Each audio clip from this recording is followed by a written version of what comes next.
Hi, I'm Carl with Dynojet. To beat the competition off the line, you need launch control. I'm going to show you how to purchase and install launch control on your Honda Talon using the PowerVision 3.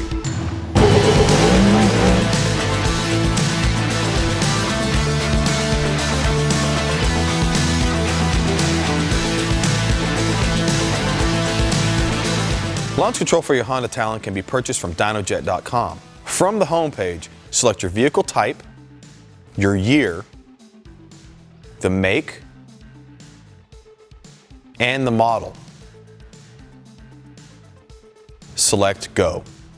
You'll see a list of available products and accessories for your Honda Talon. Select Launch Control. Add launch control to your cart and complete your purchase. Once your purchase is complete, a Dynojet representative will contact you by email to get the information they need about your PowerVision 3 and about your Honda Talon. The information they need is called the PV info file. That file is located on your PowerVision 3, and I'm going to show you how to get it. The diagnostic connector for your Honda Talon is located under the driver's side seat. Remove the seat, pull the rubber mat back, unplug the diagnostic connector from its protective cover, and plug it in to your PowerVision 3. Turn your key to the on position and wait for your PowerVision 3 to boot up. Now that the PowerVision 3 is booted up, the PV info file has been generated. You can now unplug the PowerVision and send us the file. Plug your PowerVision 3 into your computer using the supplied USB cable.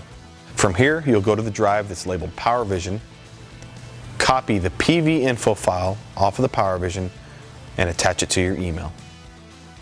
Once you get the tunes back from Dynojet, you're going to load them on your PowerVision 3 and flash your car.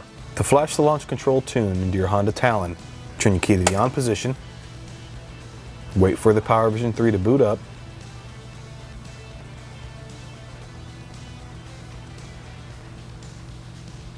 press the middle button, select the tune file you want to flash,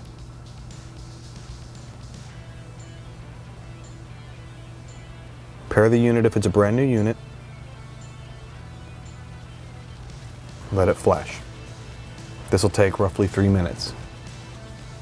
Now that the flash is complete, go ahead and turn your key off and go test out launch control.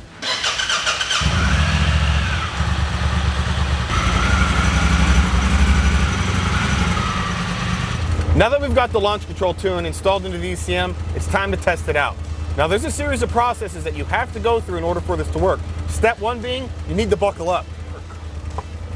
Make sure you do buckle up, because if you don't, it will not work. Step two, put the car into gear. It has to be in high gear.